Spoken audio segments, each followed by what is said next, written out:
Gentlemen, let me ask you something. You do know that if you have a job, there is a performance expectation that your superiors have of you. And if you stopped performing, you will lose your job. Now, let me bring it closer home because my focus is on intersexual dynamics. If tomorrow you lost your job, your money, your status, will your woman still look at you the same way? Or will she quietly start updating her exit strategy, scrolling through her phone, waiting for a better option, or preparing her plan B man to replace you? We have a number of guys who lost their jobs and their businesses during COVID. How many of them were able to weather the storm and have their marriages survive that? So, in any case, here is a cold truth. A man is only as valuable as his last performance. Evolution doesn't care about your excuses. Society does not care about your tears. And women, well, women care even less. Today, I want to talk about a very foundational concept of masculinity. I'm going to give you the architecture of masculinity from the nuts and bolts. And this is one of the most important concepts of masculinity. So I'd like you to listen to this particular video to the end, and you'll learn some very valuable lessons. This is one of the four pillars of masculinity. If you leave aside the mental point of origin, which I spoke about in my previous video. Okay? I'm going to start with examples of men who lacked this fundamental concept of masculinity or failed to observe it.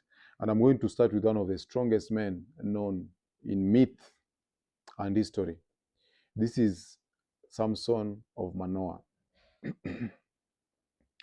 So Samson was a kind of man whose very presence bent the air around him. He was a towering man, broad-shouldered, with muscles that looked as though they had been carved from stone. He embodied raw masculine power. Okay? He was a man that other men envied and feared. He was a warrior who tore apart the lions with his bare hands, and he slew armies of men with the jawbone of an ass, according to the Bible. His reputation was legendary. His body was a walking temple of testosterone. He is what we describe in today's terms as a man's man. However, for all his strength, Samson's temperament was volatile. He was reckless, he was impulsive, and he was dangerously enticed by beauty. So he carried the swagger of a conqueror, but the self-control of a boy. His habits betrayed him. Instead of vigilance, he indulged in lust. Instead of guarding his secret, he surrendered it to Delilah's nagging. His frame, that invisible strength of purpose and discipline, it crumbled under the weight of feminine manipulation. And the moment he revealed his secret, his power evaporated. He was shorn, he was blinded, and he was shackled. The lion of Israel was reduced to a grinding grain like an ox. He was reduced to grinding grain like an ox. He was mocked by the very people he once terrorized. What's the lesson we learned from the story of Samson? One is that masculine power without discipline is suicide.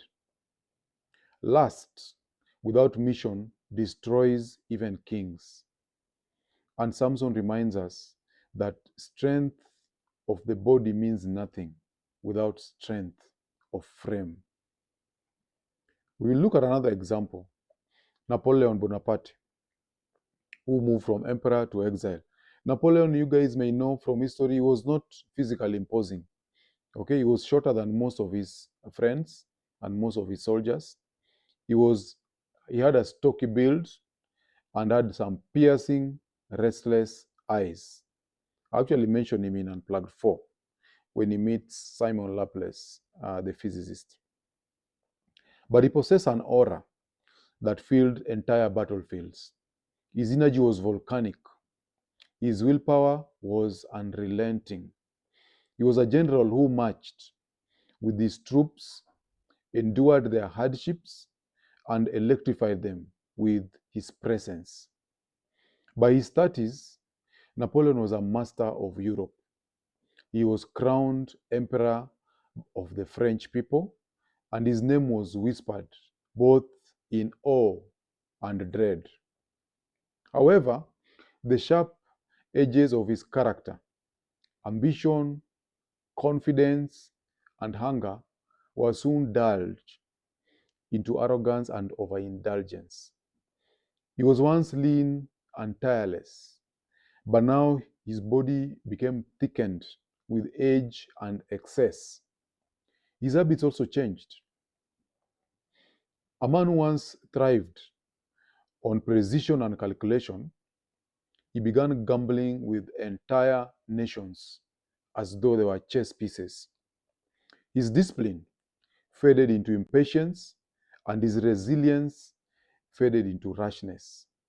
The Russian winter broke his armies, and betrayal followed him home. Soon, the conqueror of Europe was mocked, dethroned, and sent to rot on a lonely island, pacing the walls of exile like a caged lion. The lesson we learn from Napoleon's story is that greatness requires vigilance. Yesterday's victory do not protect you from today's failures. The moment a man stops performing, the world sharpens its knives. One last example. A powerful man who I'm sure you all know was a boxer named Mike Tyson. He rose to the champion of the world and fell into bankruptcy. During his heydays, Mike Tyson was a force of nature.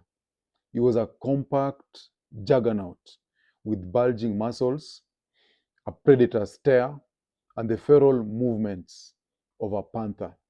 He had speed. He terrified his opponents before even throwing a punch. His name carried weight across continents. Iron Mike Tyson. He was the youngest heavyweight champion in history, a man who could end fights in under a minute. His demeanor was explosive and his presence was animalistic. He embodied masculine aggression at its rawest. But behind the menace was a fragile temperament. He was impulsive, he was easily provoked, he was addicted to chaos. His habits betrayed his lack of frame. He had excess with women, with drugs, and reckless spending. From buying mansions he hardly needed and barely visited, to keeping pet tigers, Tyson lived like a god without discipline. His empire swelled to 400 million US dollars and then it collapsed. He had legal battles, failed marriages, and parasitic entourages that drained him dry.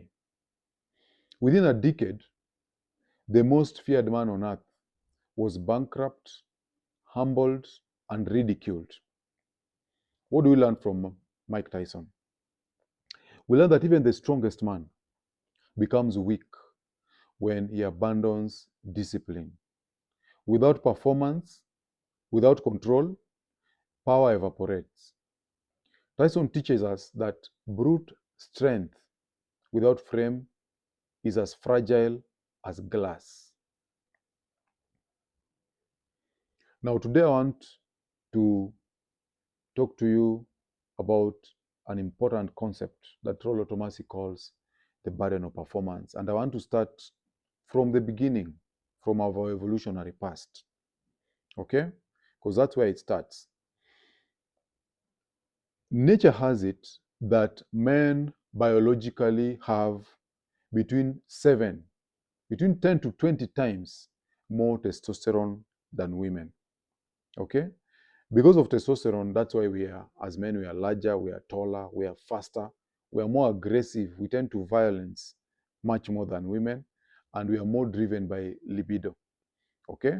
The libido that we have in us is consistent with the sexual imperative of a man, which is to spread your seeds. But testosterone also is responsible for sexual dimorphism, okay? The beards, the broad shoulders, the deep jawbones, and so on and so forth. So that is how we have evolved.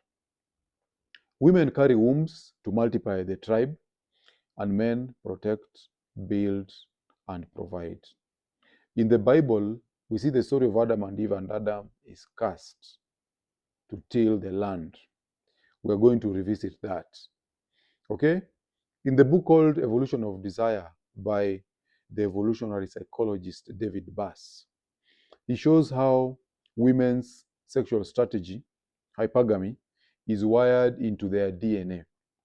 Women select the best resources, they select the best genes, and they don't choose average. And that's why, gentlemen, it's important for you to understand the concept of alpha facts and beta bucks, which is how hypergamy plays out. Now, tell me, what happens when men abandon strength, they abandon courage, and they abandon innovation? What will happen? Particularly when you look at it from the hypergamy angle. The next thing, we already know we have more testosterone than women. But then because of human advancement, particularly after the Industrial Revolution, feminism came. Women wanted equal rights. They were given equal rights. Women wanted equal opportunities. Once they ended up in the workplace, they realized men were taking some good opportunities. They wanted all opportunities. They got them too. Then they realized that whereas they had equal opportunity, they didn't have equal outcomes. Okay? So they were given affirmative action. So society came up with affirmative action. And it's because of affirmative action, that's why we have women reps, we have gender parity laws, we have diversity hiring, and so on and so forth. It's just to give women a leg up.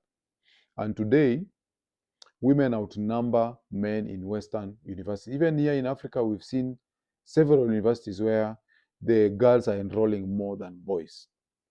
Fortune 500 says that 87% of global businesses have at least one woman in management. So they've broken the glass ceilings. Even though women now have equal access to men, hypergamy has not changed. We normally say hypergamy does not sleep. So hypergamy has not disappeared. Roughly 80% of women still want the top 20% of men. This has been established from research done on Tinder. Okay? What does that mean? It means that most men today, that is the 80% of men, they are invisible. Women can't even see them. That's why you find successful women asking, where have all the men gone to? Where are men? It's because the men who are before them are invisible to them. So these 80% of men are invisible, they are disposable, and they are rejected by women. Show me a 30-year-old woman who is a virgin, and she will make the news. But consider the contrary. A 30-year-old man who is a virgin, he is invisible. Nobody even cares. In fact, it is the norm. But women still filter for success. Men are success objects, and women are beauty objects. This has been established through research. Esavilla tells us in The Manipulated Man that women exploit this exchange masterfully. They demand provision while crying victimhood. So tell me, gentlemen, how many of you who are listening to this video have heard a woman ask, what can you do for me? Sometimes they ask, what do you bring to the table? Okay? When you ask women what they bring to the table, they will tell you, I am the table. So men, because of feminism and because we've uh, developed the world so much and modernized it, today women don't need men. They don't need men for money because they have their jobs. So they don't need men for provision. They don't need the men for protection. The government is there, the policemen are there. The state provides security for them. So their salaries provide them with independence. Okay? Beyonce sang the song Independent Woman. So women actually ennoble independence. And independence from what? From men. That makes men disposable. Married men are divorced because of text messages. You're divorced because you've become broke or you have low income. You're divorced because you've not been promoted for 5 years. This one, I have so many cases online. Okay? You're even divorced because of snoring. There are men who have been divorced because their wives say they snore too loudly. Divorce has become something that is done for frivolous reasons by women. And sex has become transactional. Destiny's Child sang the song Bills, Bills, Bills. Okay? And when Guthrie sang the song in 1986, he sang the song, Ain't Nothing Going On But the Rent. Okay? I think you know that song. So here is a harsh reality. All of us men, we are born with nothing. And men must become something. Okay? The journey of manhood is a journey of becoming. Jesus must die to become Christ. Okay? Without status, money, or skills, you will die a virgin. That is guaranteed. For you to be able to get a woman, you must either have status or money or social skills. So you must develop your social skills. As we normally say, lazima umpige lugha, umuingize box. That is performance. You must perform as a man. Okay? And of course, if there are other men who are better looking than you, the woman is not going to entertain you. Now, a lot of men have dropped their burden of performance. They are non-performing men. If you look around, you see married men letting themselves go. They have colossal pot bellies. They are fat, they are disheveled. You see men who, when they bend over, you can see the crack of their ass. Okay? They are not even tying their belts properly. They can't tuck in their shirts. They have moved out of shape. They don't take care of their grooming. Okay? They cannot speak in front of a panel, in front of an audience. I was speaking to finance professionals of Kenya, and we were noting recently how when men go to interviews where there are women they're competing with, the women outperform them just in terms of communication. They're socially awkward, they cannot talk, they have no game, they are weak. Okay? What about their wives? If you find married men who are like this, who are fat and disheveled, their wives are sleeping around. Okay? They're cuckolding them. Cuckoldry is something I'm going to talk about at a later video.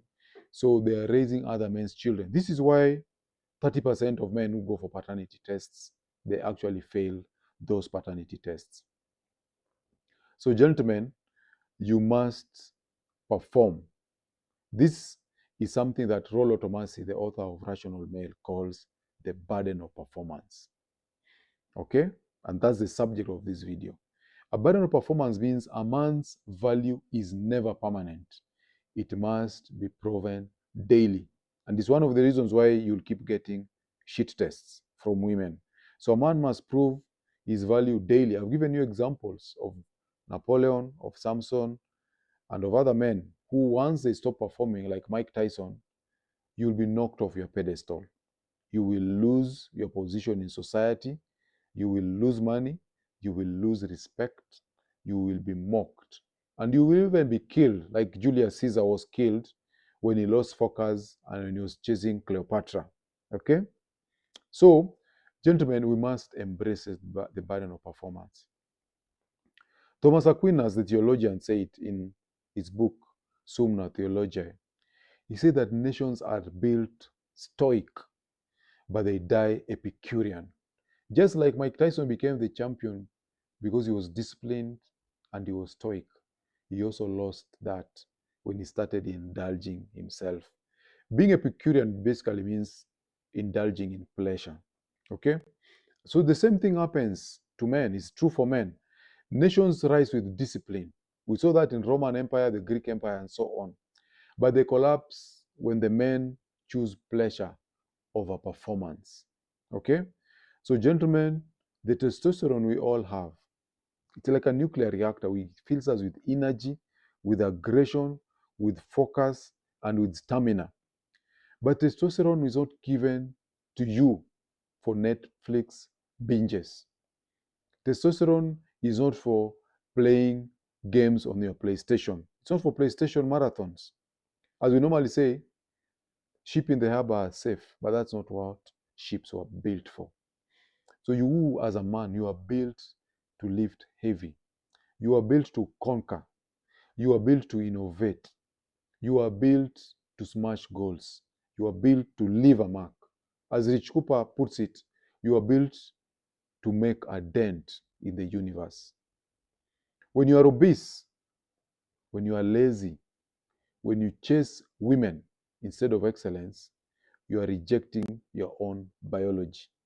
You are dropping the burden of performance. Okay? So we have to remember that even in relationships, the burden of performance is important to maintain the relationships. There's a good example of Superman and Lois Lane. Superman fell in love with Lois Lane. He dropped his performance. He dropped his costume. He stopped saving people in the world. And he was wearing spectacles and he became a journalist. Okay? Lois Lane left him. She went after Batman, who was following his mission and who was ruthless. So you lose attraction when you drop your burden of performance. Women and hypergamy are also tuned to select based on the burden of performance. And that's why I also remind you to chase your mission. Your mission must always come first. Because women don't want men who live for them. Women want men who live for purpose. Okay? As you normally say, women wait at the finish line and they bang the winners. They don't care about your struggles, they care about your results. Rich Cooper, the author of Unplugged Alpha, reminds us that you should never give up your mission for a woman. She will despise you for it. Okay? So what's the way forward? What must men do? This is a hardcore prescription. The first thing is you must chase excellence relentlessly. Women are the byproduct of success. They are not the mission. We normally say you can lose money chasing women, but you can never lose women chasing money. So always chase your purpose. The second thing is you must be anti-fragile. Nassim Nicholas Taleb wrote in his book Anti-Fragile that when you're anti-fragile, you grow stronger under pressure. So that's how you're supposed to build yourself. And that's why it's important for you to have a workout regimen, because your body itself will grow stronger and fitter when you subject it to rigorous exercise. Okay? The third thing is you must develop skills relentlessly. You must never stagnate as a man. Stagnation kills a man. Okay? You must always develop skills. You must always reinvent yourselves. High value men are never one dimensional. Okay? You cannot be one dimensional. The fourth thing is you must reclaim your agency. Never outsource your masculinity to women or to anyone. Don't outsource your masculinity to the society, to your wife, or to the state. Okay? Be your own mental point of origin and also develop your own worldview from ground zero. Also, you must be purpose driven. Your life must be grounded on purpose. Without mission, you are already dead. A man without mission is a man without meaning. Okay? So in summary, as men, we are all born without value, and you must become valuable. Someone said that we are all born the same, but we don't remain that way. What differentiates us is what we do. And that's why we say women are human beings, but men are doing beings. So the burden of performance is not a curse. Okay? The burden of performance is not a curse. We normally say that women just are, but men must become. That is how we have evolved. So the burden of performance is the very essence of manhood. It is not a curse. So I'm going to end by asking you guys these questions. Will you embrace the burden of performance, or will you collapse under it? Will you be remembered as a man who built, or will you be remembered as a man who complained? Will you chase women and pleasure, or will you become the man that women will chase? It is you to craft yourself to be that man. How many of you here are living at your full potential? Okay? Are you coasting on comfort? Are you living in your comfort zone, or are you trying to survive outside your comfort zone? If your woman left you tonight, will you still stand tall as a man, or will you crumble? Okay? So many men get depressed when their women leave them. Some even commit suicide or homicide. Okay? And lastly, what will your life look like if you stop chasing women and pleasure and started becoming the man that they chase? Are you building a legacy, or are you just passing time? So, gentlemen, let us embrace the burden of performance. I'll see you on the next one. Gentlemen, if you found value in this video, do me a solid. Hit that like button, subscribe, and share this with another man who needs to hear it. Here is why it matters. When you like and subscribe, YouTube pushes this content to more men out there who are struggling silently. So your simple click could be the reason another man wakes up to his reality. You could actually save a life by doing so. And for you who has already watched, subscribing makes sure you never miss these lessons. Every week, I'll be dropping strategies, red pill truths, and survival frameworks that will help you to stay sharp, stay sovereign, and ahead of the curve. So subscribe, like, share, because when one man wins, we all rise.